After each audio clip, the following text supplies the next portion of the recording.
জান্নাতে মানুষের বয়স কত হবে? 43 বছর। কোন নবী মহান আল্লাহ পাক রব্বুল আলামিনের কাছে তার উম্মতের ব্যাপারে শাস্তি না পাঠানোর জন্য সুপারিশ করেছিলেন? হযরত ইব্রাহিম আলাইহিস সালাতু ওয়াস সালাম।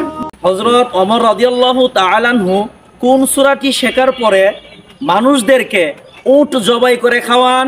সূরাতুল বাকারা। তোমাদেরকে একটা প্রশ্ন করব। জি। আচ্ছা বলো তো, ফেরেশতাদের ইবাদত গৃহ অর্থাৎ বাইতুল মামুরে প্রতিদিন কতজন ফেরেশতা প্রবেশ করে? 70,000।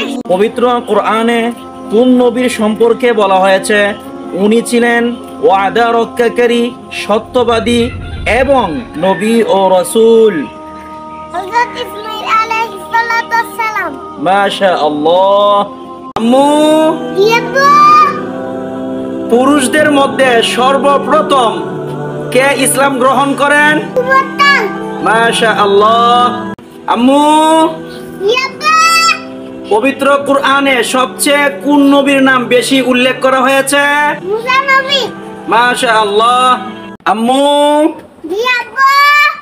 মদিনায় কতটি সূরা নাজিল হয়েছে? 28টি। মাশাআল্লাহ।